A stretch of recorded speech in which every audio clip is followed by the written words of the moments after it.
The old hag. In the shadows, I thrived, an echo of nightmares and a whisper of dread. They called me Gloomshade, a name I wore like a shroud, lurking where fear festered and innocence faltered. For years, I had fed on the anxieties of children, twisting their fears into an exquisite tapestry of despair. The boy, James, was a bright spark, full of laughter and light, yet within him simmered a flicker of trepidation. I had watched as he tiptoed around the basement, avoiding the darkness like a moth drawn to the flame. His parents, oblivious to the danger lurking in the shadows, sought to extinguish that fear with misguided bravery. Their insistence on the basement party became the key to my feast. As the day of celebration dawned, I could sense his apprehension rippling through the air. The moment James descended those stairs, his heart pounding, I knew I had him. The surprise party was a ruse, a carefully orchestrated moment to shatter his innocence.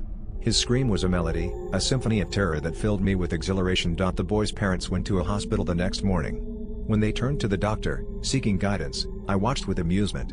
How foolish they were to believe that locking him away would help. I savored the moment when John carried him to the basement, the final act of betrayal cloaked as love. When the door closed, the air thickened with tension. I feasted on his fear, a banquet of pure anguish.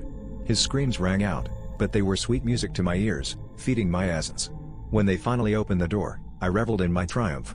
The boy lay still, his spirit quenched, the light extinguished. In the aftermath, the signs they had overlooked became a canvas, a cruel reminder of their folly. I left my mark on the blood-stained wall, a chilling birthday greeting that would haunt their memories forever. Their fate was sealed in the suffocating silence, a final tableau of despair. As the authorities arrived, I slipped away, merging back into the darkness, leaving behind the remnants of a family forever entwined in my grasp. Surprise. I wrote on the wall as I vanished into the void, a final gift to those who dared to invite the shadows into their home. And thus, I lingered, waiting for the next flicker of fear to beckon me forth.